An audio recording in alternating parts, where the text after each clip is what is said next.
લાઈફના લવ લેટરમાં પહેલી શરત એ છે કે જિંદગી તમને એમ કહે છે કે હું ચાન્સ આપું છું, લો તો ખરા. આ તમને જિંદગી કહે છે. એ તમને પ્રેમપત્ર લખે છે જેમાં એ કહે છે કે હું તો ચાન્સ પર ચાન્સ આપું છું, તમે લો તો ખરા. નિષ્ફળતાને તમે જ નક્કી કરી લેશો. કેટલા બધા લોકોની આત્મહત્યા વખતે મને સૌથી પહેલો, અને હવે તો આત્મહત્યામાં પણ પ્રસિદ્ધિ જોઈએ છે, વિડીયો બનાવે છે. દરેકને એમ છે કે હું મરી જાઉં એ પહેલાં મારે જગતમાં વાયરલ થઈ જવું છે, મારે બધાને કહેવું છે કે મેં આત્મહત્યા કરી. જુઓ, જીવતા જીવત તો મને લોકો ના મળ્યા, પણ હવે હું મરતા મરતા લોકોને કહીને જાઉં છું. Is this a way? તમે તમારી પાછળના લોકો માટે શું મૂકીને જાઓ છો? તમે તમારા પછીના લોકોને પ્રેરણા આપો છો કે વિડીયો બનાવો, આત્મહત્યા કરો, ચાલો ચાલો આપણે આ કરીએ. મારે સૌને કહેવું છે, લાઈફ એ ખૂબ પ્રેમ કરવાની ચીજ છે. વારંવાર મનુષ્ય શરીર મળતું નથી, વારંવાર મનુષ્ય દેહ મળતો નથી, વારંવાર આવું બ્રહ્મરંધ્ર અને 7 ચક્રોથી તમે તમારું જીવન જીવી શકતા નથી, વારંવાર આ ચૈતન્ય મળતું નથી. અને માટે કદાચ સૌથી અગત્યની બાબત એ છે કે જે મળ્યું છે ને એને પ્રેમ કરો, ખૂબ પ્રેમ કરો. લાંબુ જીવવું, જીજીવિષા રાખવી ના. જેટલું જીવવું એટલું ખૂબ આનંદથી જીવવું અને આસપાસના લોકોને આનંદથી જીવાડવા, એ છે લાઈફનો લવ લેટર. જિંદગી તો પ્રેમપત્ર પર પ્રેમપત્ર લખે છે, આપણે ખોલતા જ નથી, વાંચતા જ નથી. એમ કાગળિયા ડૂચામાં નાખી દઈએ છીએ. અને માટે મેં પેલી વાત કહી કે મારું નામ 15માં પાને છે, મારું નામ 22માં પાને છે, મારું નામ 25માં. તમે પાના જ ફેરવો છો, પેલું નામ ગોત્યા કરો છો. પુસ્તકમાં શું લખ્યું છે એવું વાંચવાની ફુરસદ નથી. આપણી ક્યુરિયોસિટી શું છે, એણે નામ ક્યાં લખ્યું છે, એનું નામ શું હશે, એને માટે આ પુસ્તક લીધું હતું ના. પુસ્તક તો વાંચવા લીધું હતું, પણ કોકે તમારું ધ્યાન ફેરવી નાખ્યું કે મારું નામ ફલાણા પાના પર છે, અને માટે તમે નામ શોધવા માંડ્યા, એમાં પુસ્તકના પાના ફરી ગયા. જિંદગીનો લવ લેટર પણ આવો જ છે. કેટલા પ્રેમપત્રો ઉપરા ઉપરી તમારા ઉપર જિંદગી લખે છે, પણ અડધા આપણે વાંચતા નથી, અડધા ઉકેલી શકતા નથી, અને બાકીના જેટલા આપણા હાથમાં આવ્યા છે ને આપણે વાંચ્યા છે એના પર આપણે ધ્યાન આપ્યું નથી.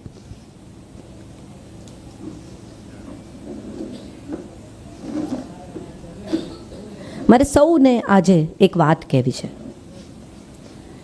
તમે જુઓ, જેને કેન્સર થાય, જેને પેરાલિસિસ થાય, જેને તકલીફ થાય, એ માણસ સડનલી સારો બની જાય. અચાનક સિગરેટ છોડી દે, તમાકુ છોડી દે, સ્વસ્થ ખાવા માંડે. ના હવે બધું હેલ્ધી ફૂડ, ના હવે મારે બહારનું નથી ખાવું, ના હવે મારે આમ નથી કરવું.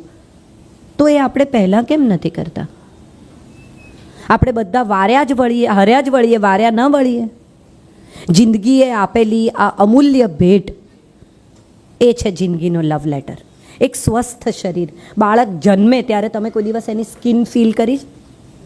એના પગની સ્કિન, એના શરીરની સ્કિન, એની આંખો કેટલી સ્વચ્છ સફેદ આંખો લઈને આવે, કેટલી અદ્ભુત સિસ્ટમ લઈને આવે.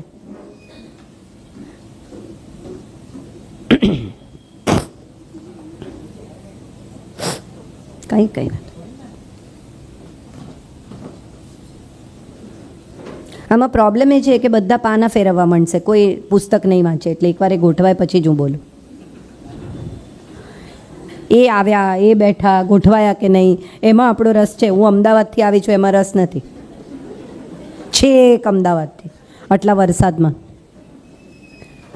તો વાત એ છે, હવે આપણે જે વાત કરીએ છીએ એ વાત એ છે કે જિંદગી આપણને મળી છે, એ વાતનો આપણને અહેસાસ ત્યારે જ થાય છે જ્યારે જિંદગી જવાની હોય.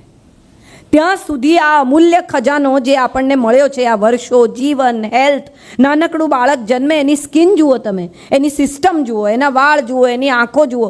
ઈશ્વર તો એક સુંદર પ્રેમપત્ર બંધ કવરમાં આપે જ છે કે આ તને બેસ્ટ સિસ્ટમ સાથે હું મોકલું છું.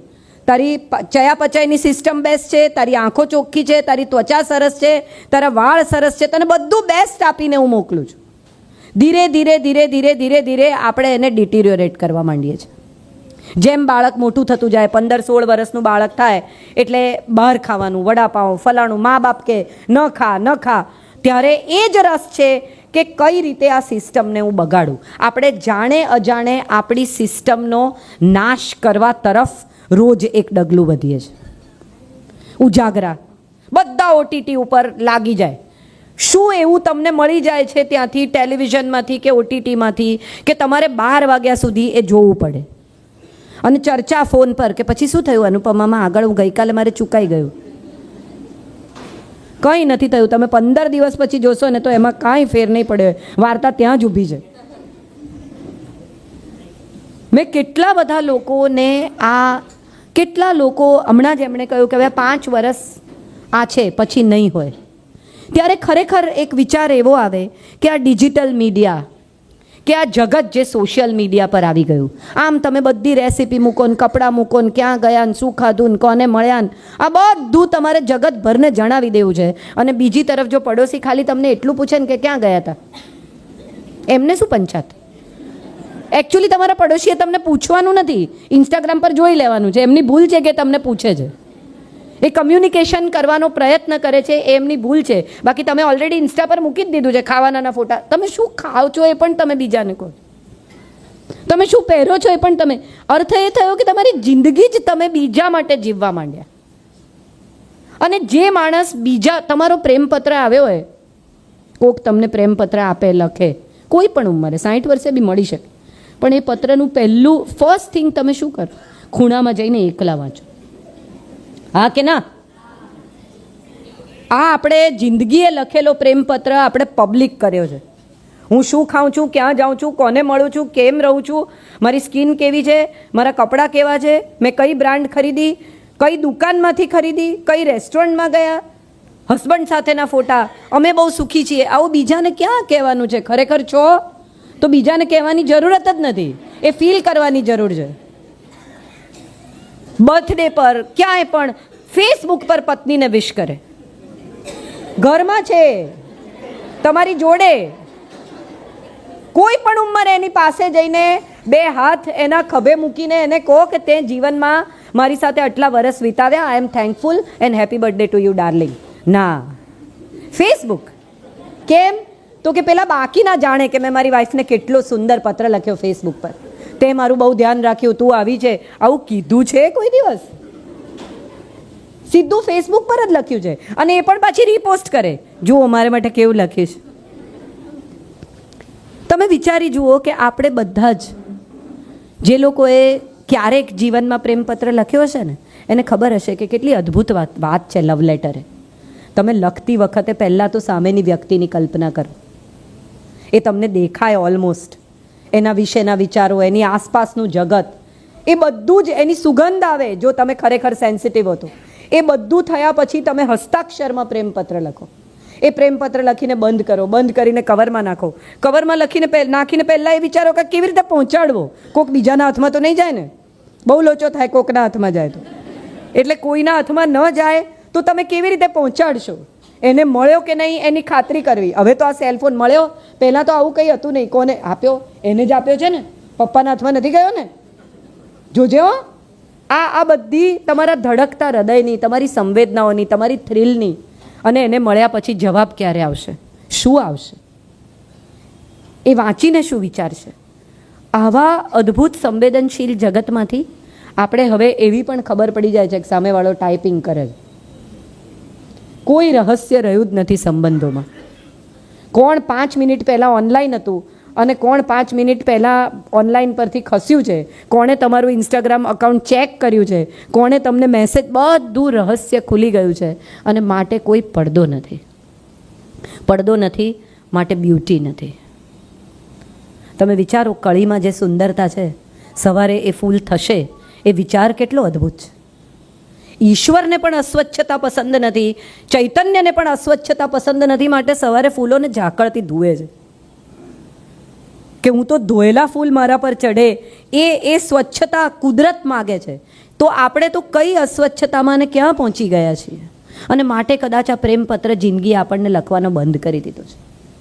હવે જન્મ લેતું બાળક જ્યારે જન્મે ત્યારે પણ તમે જુઓ, માતા પિતા પહેલાં એના ફોટા પાડીને ઇન્સ્ટાગ્રામ પર અપલોડ કરવામાં વધુ ઉતાવળા છે બાળકને છાતીએ લગાડવા કરતાં. આપણા બધાનો આ પ્રશ્ન થઈ ગયો છે. આપણે આપણા જીવનને એટલું પબ્લિક કરી નાખ્યું છે કે પેલી લવ લેટરની બ્યુટી આપણે ભૂલી ગયા છીએ. આ તો તમારી અને જિંદગી વચ્ચેનો સંવાદ છે, એમાં ત્રીજા માણસની જરૂરત જ ક્યાં છે? પ્રેમપત્રનો સંવાદ તો 2 જ લોકોનો હોય. ત્રીજા માણસ એમાં વચ્ચે આવે ને તો પ્રોબ્લેમ થાય. પપ્પા હોય તો પણ થયું જશે ને કોકની સાથે તો, કે પપ્પાના હાથમાં કાગળ જતો રહ્યો હોય, કોઈ સ્વીકારે નહીં અને મળવા બોલાવે કે શું લખ્યું તું મારી છોકરીને? મેં નથી લખ્યો. ફેસ એકદમ ઇનોસન્ટ થાય, શું કયો કાગળ, કોનો કાગળ? મજા એ છે કે પ્રેમ છે ને ફક્ત બે વ્યક્તિઓ, બે તત્વો, બે ચૈતન્યો વચ્ચેની રમત છે. ત્રીજી વ્યક્તિ, ત્રીજું તત્વ એમાં પ્રવેશ કરશે ને તો એ પ્રેમ પ્રેમ નહીં, રિપબ્લિક થઈ જશે. સ્વયં સાથેનો સંવાદ અને ભીતરના ચૈતન્ય સાથેનો સંવાદ એ છે જિંદગીનો લવ લેટર. આપણે બધા આ લવ લેટરને ભૂલીને હવે અખબાર બની ગયા છે, છાપું. આપણા બધા ન્યૂઝ છાપામાં છપાવા જોઈએ. જગત આખું આપણને જાણે, ઓળખે. તમે વિચાર કરો, લગ્નની એનિવર્સરી 2 જ લોકોનો પ્રસંગ છે. તમે જ્યારે પરણ્યા એ પછી 50 વર્ષ એકબીજાની સાથે વિતાવ્યા, 32 વર્ષ, 30 વર્ષ, 35 વર્ષ એકબીજાની સાથે વિતાવ્યા. સુખ દુઃખ, તડકો છાંયડો, ઝઘડો, પ્રેમ બધું એકબીજાની સાથે જોયું. 35 વર્ષ લગ્નના થયા હોય, એ દિવસે 2 જણા એક સાંજે કોફીનો કપ લઈને બેઠા હોય તો કેટલી બધી વાતો કરવાની હોય. પણ આપણે ત્યાં વાત છે જ નહીં, કારણ કે આપણે એકબીજા સાથે વાત કરવાનું જ ભૂલી ગયા છીએ. હવે 2 જણા બહાર નીકળે તો ત્રીજાને સાથે લેવો. તમે જુઓ, હનીમૂન પર પણ હવે કપલ ગોતે છે, કોઈક બીજા આપણી જોડે આવતા હોય તો. કેમ? તો કે કંટાળો આવે. તમને અત્યારથી એકબીજાથી કંટાળો આવે છે, તમે ત્રીજાની કંપની ગોતો છો, તો આગળ ઉપર જીવનના 30, 35, 40 વર્ષ એકબીજા સાથે કેવી રીતે વિતાવશો? અને એથી આગળનો સવાલ એ છે કે તમને તમારી જ કંપની નથી ગમતી. If you don't think that you are a wonderful company to your self, how are you going to entertain others? હું મારી બેસ્ટ કંપની, આ જે દિવસે તમને સમજાય એ દિવસે તમે બીજાની પણ બેસ્ટ કંપની બની શકો છો. સ્વયંને પ્રેમપત્ર લખો. મારે સ્વસ્થ રહેવું છે, સૌથી પહેલી શરત છે પ્રેમપત્રની સ્વસ્થતા. તમે જ્યારે લખો, તમે વિચારી જુઓ, પ્રેમપત્રમાં કોઈએ ગાળો લખી છે કોઈ દિવસ? હા કે ના? સારામાં સારા શબ્દોનું ચયન, સારામાં સારી શાયરી. ન આવડતી હું તો એવા નહીં ઓળખું છું જે કોક પાસે લખાવે પૈસા આપીને. કોલેજમાં એવા છોકરાઓ હતા કે જે લખી આપે 5 રૂપિયા લઈને પ્રેમપત્ર, અને ગજબના શબ્દો, ગુલાબ જેવા તારા ચહેરાનું આમ ને તારા કાળા વાદળ જેવા વાળનું આમ ને. આ જિંદગી તમને પણ લખે છે. આ ઉત્તમ શબ્દોનું ચયન કરી અને જીવન મોકલે છે તમને એક પ્રેમપત્ર. સારામાં સારા શબ્દોમાં સારામાં સારી લાગણી અભિવ્યક્ત થઈને તમારા સુધી આવી છે. ખોલો તો ખરા, વાંચો તો ખરા. આપણે એટલા વ્યસ્ત છીએ કે આ પ્રેમપત્ર ખોલવાનો પણ આપણી પાસે સમય નથી. પૈસા કમાઈએ છીએ. હું હમણાં જ ગઈકાલે કોઈને કહેતી હતી, મને કોઈ કહેતું હતું કે આટલા પૈસા જોઈએ, ને મારા એક મિત્ર છે. એટલે મેં એમને કહ્યું, મેં કીધું મારા વિલમાં મારું નામ નહીં હોય. આ સત્ય તમને જે દિવસે સમજાશે ને એ દિવસે તમારાથી વધુ વિરક્તિ કોઈને નહીં આવે. હું જેનું પણ વિલ લખીશ, 50 જણનું નામ લખીશ કે 1 જણનું નામ લખીશ, મારું નામ નથી લખવાનું જે વિલમાં. એને માટે હું કમાઈ રહી છું, એને માટે હું વિલ બનાવવાની છું. મારા વિલમાં મારે શું શું લખવાનું એનું લિસ્ટ મોટું થતું જાય ને નામ કોનું રાખવું એમાં મારું સૌથી પહેલું બાદ બાકી થતી જાય. તો આપણે શેના માટે આ બધું કરીએ છીએ? 2 કલાક દિવસના એવા મળે છે કે જ્યારે સરસ તડકો સવારનો નીકળ્યો હોય, આપણી બાલ્કનીમાં આવતો હોય, કે 2 છોડ ઘરમાં હોય, વનસ્પતિ સાથે તમારી સંવેદના કેટલી. આમ આપણે બધા કહીએ જીવ છે, જીવો અને જીવવા દો. વનસ્પતિ માટેની આપણી સંવેદના કેટલી ઓછી છે એનો સૌથી સાદો દાખલો આપું તમને. ઝાડ કે છોડ પાસે ઊભો રહીને માણસ કોઈની રાહ જોતો હોય ને તો અમથા અમથા પાંદડા તોડે. આ અનુભવ તમે કર્યો? તમે ઝાડ કે છોડ પાસે ઊભા રહ્યા હો અને ટેક્સીની રાહ જોતા હો, વ્યક્તિની રાહ જોતા હો, ખોટે ખોટા પાંદડા તોડે. તમારો કાન કોક તોડી નાખે તો ખાલી એમ જ મસ્તીમાં. આ જીવન છે, આ ચૈતન્ય છે, અને આ વનસ્પતિ પણ એના ઉત્તમ શબ્દોથી લખાયેલો પ્રેમપત્ર છે. આ હવા, આ વાયુ. આપણે તમે વિચાર કરો, તમે અહીંયા બેઠા છો, અડધો કલાક થયો, 35 મિનિટ, કોઈએ એવું ચેક કર્યું ચાલે છે કે બંધ છે? આપોઆપ 28 વાયુમાંથી એકમાત્ર ઓક્સિજન છૂટો પડીને તમારું બોડી ગ્રાસ્પ કરે છે. એ અંદર જાય છે, એની મેળે કાર્બન ડાયોક્સાઇડ થઈને બહાર નીકળે છે. આ સિસ્ટમ એ જીવનનો પ્રેમપત્ર છે.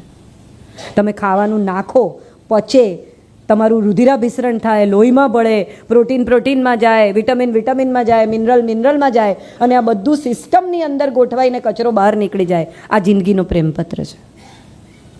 કોઈ દિવસ ચેક કરો કે અહીંથી ઉતર્યું, અચ્છા અહીંયા ગયું, ના પછી અહીંયા પહોંચ્યું, અચ્છા હવે અહીંયા છે.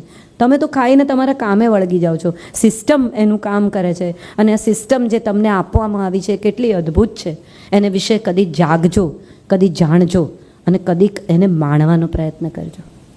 પાણી ગળામાંથી ઉતરીને નીચે જાય ને, એ ફીલ કરી જજો કોઈ દિવસ. એ ફિલિંગ એટલી અદ્ભુત છે કે તમારા શરીરમાં ઉતરી રહેલું પાણી તમારા શરીરને ચૈતન્ય આપે છે, જીવન આપે છે. તમારા શરીરમાં ઉતરી રહેલું ભોજન 99% લોકો ટીવી જોતા જમે છે, હા કે ના? એનો અર્થ એમ થયો કે તમે જે જમી રહ્યા છો એ ભોજન સાથે તમારો કોઈ સંબંધ જ નથી. ગાડીમાં પેટ્રોલ નંખાવતા 0 જોવા નીચે ઉતરો છો, હા કે ના? કેટલા ધ્યાનથી જુઓ છો, 0 કર્યો કે ના કર્યો? તો જે પેટ્રોલ તમારા શરીરમાં જઈને તમારી ઉર્જાને ચલાવે છે, એ પેટ્રોલ ઉતરી રહ્યું છે, અંદર જઈ રહ્યું છે. એક શાંત ભાવે 15 મિનિટ આપણે ટીવીથી દૂર નથી રહી શકતા. આ મારા બહુ જ ઇમ્પોર્ટન્ટ સવાલ છે, અને આ તમે તમારી જાતને પૂછજો. મને આના જવાબ નથી જોઈતા, મારે માત્ર તમારું ધ્યાન દોરવું છે કે જે ઉર્જા તમે તમારા શરીરમાં ઉમેરી રહ્યા છો, એ ઉર્જા ઉમેરતી વખતે તમે અંધારા જેવા સિરિયલ્સ જુઓ છો, ચીસાચીસ ને હા પછી પેલું ભૂત આવે ને આ થાય ને, એ જોતા જોતા તમે જમો છો. તમે કઈ ઉર્જા તમારા શરીરમાં ઉમેરી રહ્યા છો? અને આમાં બાળકો તો બહુ જ ઇમ્પોર્ટન્ટ છે. અને એ બાળકો એટલા માટે આવું કરે છે કારણ કે આનાથી પણ નાનું બચ્ચું હોય ને ત્યારે મમ્મી મોબાઈલ પકડાવીને જમાડે છે. મમ્મી પાસે 5 મિનિટ નથી બધું છોડીને એને વાર્તા કહેતા એને શાંતિથી જમાડતા. બાળક ફરતું જમે, માં પણ એની પાછળ ફરે, અને પછી બાળક ગમે ત્યાં બેસીને ડાઇનિંગ ટેબલ પર બેસીને ખા. પણ ટેવો તો તમે જ પાડી. ભોજનનું એક સ્થળ હોય. હું હંમેશા આ વાત બહુ જ બધા માતા પિતાને કહું છું, ને તમને પણ કહું છું કે જેમ સૂવાની એક જગ્યા છે, જેમ ઓફિસ જઈને તમારું એક ટેબલ છે, જેમ નાહવાની એક જગ્યા છે, જેમ તમે ટોયલેટ જવાની એક જગ્યા છે, એમ ભોજનનું પણ એક નિશ્ચિત સ્થળ હોવું જોઈએ, કારણ કે ત્યાં પણ ઉર્જા જનરેટ થાય છે. તમે રોજ ત્યાં બેસીને જમો તો એ ત્યાં પણ એક એનર્જી જનરેટ થાય છે, જેની આપણને ખબર જ નથી, અને એનર્જી તમારા પાચનમાં મદદ કરે છે.